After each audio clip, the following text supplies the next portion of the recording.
Hey everyone, welcome to Dikshaki classes where I'm again sharing another summary of another poem, and that poem is The Pocket. So the Pocket poem is originally written in Kannada language by a Kannada poet G.S. Shivrudrappa ji, and it is translated in English by O.L. Nagbhushan Swami ji. So without wasting time, let's know to Shivrudrappa ji, who talked about in this poem someone's privacy, means he does not want interference of anyone else in his personal life. So let's know him. Dr. G.S. Shivrudrappa was born on 1926 and was died on 2013. मतलब इनका जो जन्म है वो सन 1926 में हुआ था और इनकी मृत्यु 2013 में हुई. Was a celebrated Kannada poet, academic and critic, not a poet in English literature. मतलब ये कन्नड़ पोएट हैं और क्रिटिक भी, लेकिन ये इंग्लिश लिटरेचर के पोएट नहीं जाने जाते हैं actually.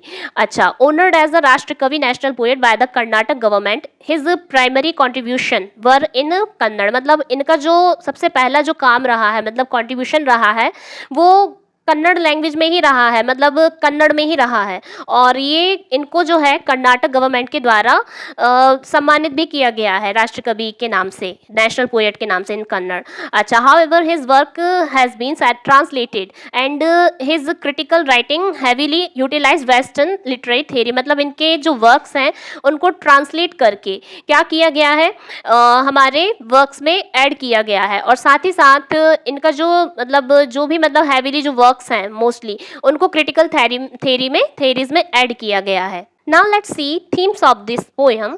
So themes of this poem are privacy and personal space, individuality, mutual respect, trust and friendship, freedom and independence.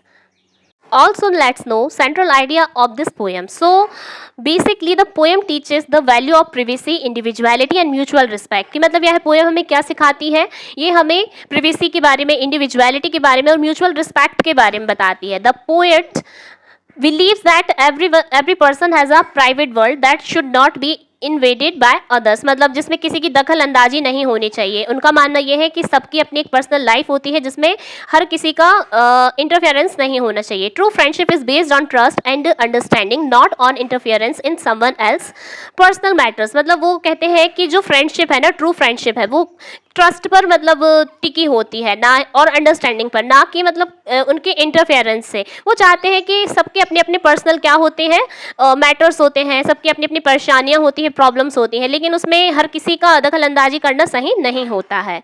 So that's it. Now let's see the summary of this poem. So in stanza 1, the poet tells another person not to put a hand into his pocket. यहाँ पर जो poet हैं वो दूसरे लोगों को उनके pocket में हाथ डालने की इजाज़त नहीं देना चाहते. मतलब वो चाहते हैं कि वो उनके पॉकेट में हाथ ना डालें. अब पॉकेट डजंट मीन हियर जो हमारे शर्ट पैंट का जो जेब होता है ना, वो नहीं, बल्कि यहाँ पर pocket means his life.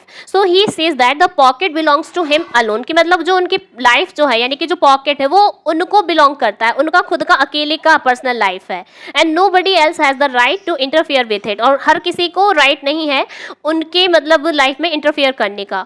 Through this image the poet emphasises the importance of personal freedom and privacy. मतलब कि यहाँ जो स्टैंजा में जो बात हो रही है, यहाँ पोएट हमको इम्पॉर्टेंस बता रहे हैं किस चीज़ का, कि जो पर्सनल फ्रीडम जो प्रिवेसी होती है ना, वो सिर्फ हमारी होती है, हर किसी की नहीं. Now in stanza second the poet explains that his pocket में contain many things such as a bank book, debt records और लव लेटर्स. मतलब वो यहाँ पर ये बोलते हैं कि उनकी लाइफ में ना बैंक बुक, डेट रिकॉर्ड्स और ये जो बोला है ना लव लेटर्स, ये मतलब उनके पर्सनल मैटर्स है सारे, उनकी बात कर रहे हैं कि उनकी पॉकेट में ये सारी चीज़ें हो सकती हैं.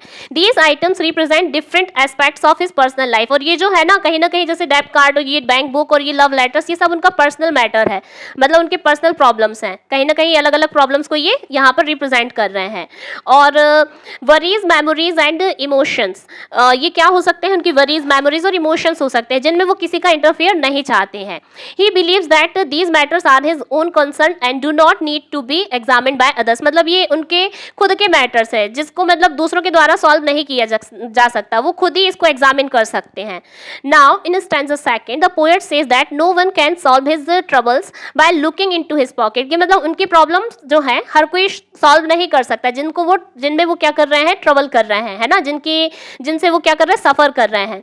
Instead of interfering in his private affairs people should simply offer friendship and understanding, कि मतलब उनकी लाइफ में इंटरफेयर करने की जगह लोग जो है ना, अगर उनको क्या फ्रेंडशिप और अंडरस्टैंडिंग करें तो वो ज़्यादा बेटर होगा उनकी लाइफ में इंटरफेयर करने से। अच्छा, he values genuine human relationships more than unwanted curiosity, मतलब कि जो लोग नहीं होते कि ज़बरदस्ती का हमारी लाइफ में टाँग झाँक करते हैं, क्या हो गया, चलो मैं तुम्हारे लिए हेल्प कर देती हूँ, और नहीं भी कर सकती हूँ तो चलो समझ लेती है। तो ये सब क्या है, कहने की बातें होती हैं उनके अकॉर्डिंग। वो कहते हैं हमारी प्रॉब्लम्स का जो सॉल्यूशन है वो हमारे पास ही होता है, और जो ट्रू रिलेशनशिप है ना, मतलब जेन्युइन जो ह्यूमन रिलेशनशिप्स हैं वो अनवांटेड क्यूरियोसिटी से ज़्यादा होते हैं, बढ़कर होते हैं। Now in stanza 4, in the final stanza the poet says that he does not worry about what is inside another persons pocket, कि मतलब वो बोलते हैं मुझे दूसरों के पर्सनल अफेयर से कोई लेना देना नहीं है, उनकी प्रॉब्लम से कोई लेना देना नहीं है। And therefore others should not worry about his, और वो इसीलिए कहते हैं कि उनको भी मेरे प्रॉब्लम्स के लिए इतनी क्यूरियोसिटी नहीं दिखाना चाहिए, और ना ही मेरे काम में, मेरी प्रॉब्लम्स में इंटरफियर करना चाहिए।